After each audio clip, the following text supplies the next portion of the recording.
खुलुमबाय लोगोफोर। जोंनि भारत हादरनि सासे सुबुं, बे बुहुमाव खना खनला बयजोंबो जेथिंबो मिथिजानाय बिथां टाटानि मुंखौ नोंथाङाबो खोनाबाय जानांगौ। टाटा होननानै खोनायोब्ला जोङो माने टाटा होननानै टाटानि माबा मोनसे मुवा बेसाद नुयोब्ला गोसोआव माने दुगाखांनाय, गोसोआव माने गौरब जाखांनाया सोमजिखाङो आरो। जेरै माने टाटा कम्पानिसिमावलै ओरैबायदि गोसोआव बुंखाङो, माने जाखाङो जेन माने जों मिथिखागौ जे टाटा कम्पानिया माने गोबाव सम थांगोन, लास्टिं जागोन, माने गोबाव समहालागै बे जिनिसखौ बाहायनो हागोन। बेनि थाखाय जों टाटा होनबाथाय माने गोसोआव गौरब जाखाङोमोन आरो। दा बिथां टाटाया माने बिनि मुङानो जाबाय रतन टाटा। दा बिथां रतन टाटाया मैया बे बुहुमनिफ्राय रुंसारि जालांबाय। बे बुहुमनिफ्राय रुंसारि जालांबाय, बेखौ माने ओरैबायदि जोंनि भारत सरकारा ओरैबायदि सनमानजों बिनि गोथै देहाखौ बाकसाव लानानै फैदों। बिथांनि रुंसारि जानायखौ माने रावनोबो खबर होनो मोनि बायदि सम आरोना। माने जोंनि गामिफोराव सोरबा रुंसारि जायोबा माने गामिनि गासै रायजोखौबो खबर होयो। दा बिथांनि बेलायाव माने बेफोरबायदि खबर होनो सम गैयि बायदि रावखौबो। थेवब्लाबो माने बिथांनि हादोरनि थाखाय मोजां मावनाय, समाजनि थाखाय मोजां मावनायनि थाखाय गोबां मानसियानो बेखौ माने खबर लानो थांदों आरोना। गोदोर गोदोर सेलिब्रिटिफोराबो माने गोदोर कम्पानिनि मालिकफोराबो माने मुकेश आम्बानियाबो थांदों, माने गौतम आदानिफोराबो माने मेसेज होदों, माने पुराना मन्थ्रिफोराबो थांदों, माने जोबोर गोदोर मानसिफोरा माने थांदों आरो बिथांनि गोथै देहाखौ माने लाबोनायाव। नोंथांमोनाबो नुगोन। दा ओरैबायदि सनमान होदों बिथांनि खामानिनि थाखाय, माने बिथांखौ माने गोथैब्लाबो बिथांनि खामानिखौ रावबो बावगारनो हानाय नङा आरो। माने बिथांनि मासे फिनाय सैमा नुबाय थायोमोन जोङो, सिगाङावबो निउसफोराव नुयोमोन। माने बे सैमायाबो बिथां टाटाखौ, बिथां रतन टाटाखौ थैबाय होनना बुजि मोननानै बिथाङा माने बुंनो रोङाब्लाबो, रायज्लायनो हायाब्लाबो थैनायखौ मिथिनानै माने जोबोर दुखुजों माने बिनि गोथै देहानि बाकस खाथियाव थाबाय दंमोन आरोना। दा बिथाङा गोथै देहानिफ्राय माने गोजानाव थांनो माने गोसो गैयि बायदि बिथांनि सैमाखौ नुयोबा आरोना। माने ओरैबायदि मोजां मोनोमोन। माने बिथाङा जुनारखौल' नङा, माने सुबुं माहारिखौ जोबोर अनोमोन, माने समाज सिबियोमोन। माने सुबुं सिबिग्रा, समाज सिबिग्रा बिथाङा सासे बिगोमामोन आरोना। माने राजनितिकनि नङाब्लाबो बिथाङा सासे सुबुं सिबिग्रा, समाज सिबिग्रामोन। जेरै बिथाङा जोंनि भारत हादराव बयनिख्रुइबो दान होगिरि नाम्बार 1 मोन आरोना। दा धोनियाथ' बहुद दोङो, जोंनि एसियानि मादावनो मुकेश आम्बानिया धोनि, बिथिं गौतम आदानि दोङो, आरो बहुद धोनि कररपति उद्धबपति मानसिफोर दङ। नाथाय बिथां रतन टाटा बायदि दान होगिरि बिथांमोना नङामोन आरोना। बिथांमोना जोबोर सिप्रा, माने दान होआमोन।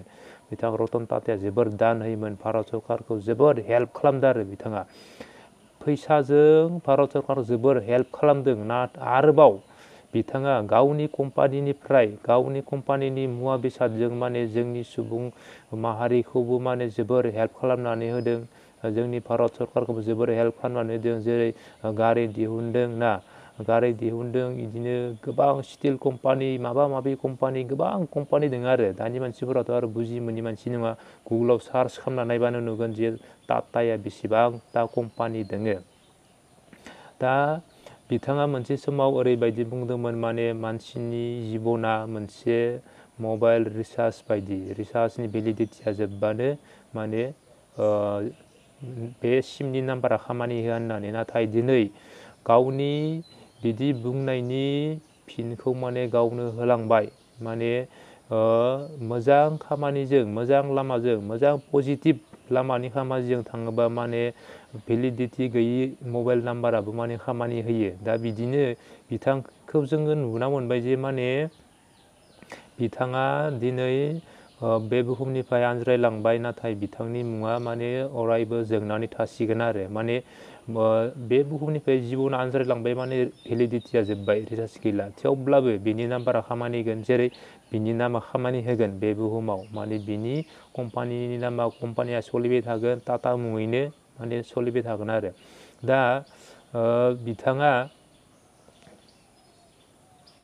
दान होगिरियाव नाम्बार 1मोन आरो बिथांनि हिस्ट्रिखौ नायनो थाङोबा जों नुनो मोनो जे माने अरिजिन टाटाया बबेनिफ्राय जागायजेनबोनाय माने नोंथांमोना नुनो मोनदों माने अरिजिन टाटाया नै आं गरसे फैसा लादो माने बिथाङा फैसानियावबो टाटा कम्पानिनि फार्स्ट जागायजेननाय बिगोमाया माने फैसायावबो माने साफाय जाबाय आरोना जेरै गोबां मन्थ्रिफोरा साफाय जायो ना माने बिदिनो गोबां मोजां मोजां नाम खामायनानै रुंसारि जालांनाय मानसिफोरा जोंनि भारत हादरनि इण्डियान रुपियाव भारतारि फैसायाव माने साफाय जायो आरो बयजोंबो मिथिजानाय बयजोंबो माने बयनिबो आखाइयाव फैसाया गोलैयो नालाय ओंखायनो बयबो मिथिनाय बायदि फैसायाव साफायनाय जायो आरो दा नै बिथांनि टाटानि जागायजेननायनि फैसाया जाबाय नैयाव नुगोन नोंथांमोना नै दादा भाई नरवे बेनो आरोना टाटानिफ्राय सुरु जाबोनाया टाटाया सुरु जाबोनाया बेनिफ्रायनो सुरु जाबोदों दा बिथाङा उन्दैनिफ्रायनो माने जोबोर माने पजिटिभ लाइननि सांग्रांमोन आरोना माने बिथाङा मोनसे समाव माने बिथांनि बिबैनियाव माने रेन्ज रयेल गारिखौ जोंथ' मिथिगौ टाटानि होननानै बे गारिखौ माने लानानै बिखौ बिबैया फरायसालियाव लायनो थाङोमोन आरो अब्लानिया बियो बे गारियाव गाखोनो लाजिनानै गाखोआलासिनो थाबायनानै फैयोमोन साइकेल सालायनानै फैयोमोन आरो माने बियो गोसोआव सानदोंमोन जेब्लासिम बे गारिखौ आङो आंनि मुङाव खालामनो हाया अब्लासिम आं बे गारियाव गाखोआ होननानै बिनि माइन्डआव मोनसे जाखांदोंमोन आरोना दा बेनिफ्राय बे माइन्डखौ बिथाङा मोगथाङाव जाफुंहोथारदों दा रेन्ज रयेल गारिया बिथां टाटा कम्पानिनि जाबाय आरो दा नोंथांमोनहाथ' बयबो मिथिखागौ रेन्ज रयेल गारिया टाटानि होननानै दा बियो उन्दैनिफ्रायनो सिमां नुनायखौ माने मोगथाङाव जाफुंहोदों आरो दा दिनै जोंबो गोसोआव माने जोबोर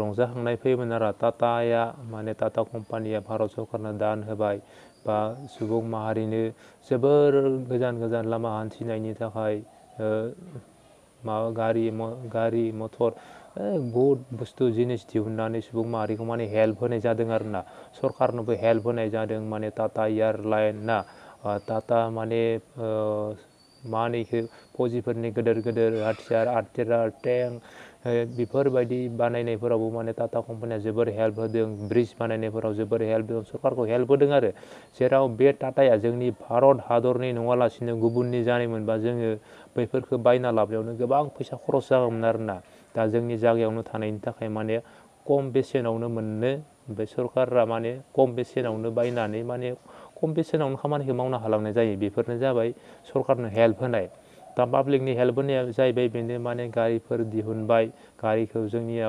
जायगायावनो बिगोमाया थानायनि थाखाय खमावनो बायनानै मोनबाय दा जुदि गुबुन हादरनि जानायमोनबा गारिफोराबो जोबोर दाम गोसा होनानै बायना लाबोनांगौ जायोमोन बेफोरबो बेसेन खमावनो बायना मोनबाय माने पाब्लिकआबो बेनिफ्राय टाटानिफ्राय हेल्प मोननाय जाहैलायबाय दा जों सानो बिथाङा दिनै रुंसारि जालांबाय नाथाय बिथांनि कम्पानिखौ सोर सालायगोन सोर बिगोमा जागोन आरो बे बिगोमाया उनाव जोंनो भारत हादरनो माने दान होगोन ना होला पाब्लिकनो माने सहाय होगोन ना होला बेफोरखौ जों माने जों रावबो हमस'नो हाला आरोना सोर जागोन दा जुदि दान होआबा बिनिफ्रायथ' जों बिनानै मोना दा बयनिबो गोसोआव दुखु मोनखांनाय फैयो बेखायनो बिथाङा माने थाबावनायबा मोजां जागौमोन बायदि ओरै जायो आरोना बयनिबो गोसोआव बियो रिफिखांफैयो दिनै बिथांनि कम्पानिखौ सालायग्राया माने दान होगोन ना होला बेखौ रावबो बुंस'नो हाला दा नोंथांमोना मा सानो कमेन्ट खालामदो गोजोन्थों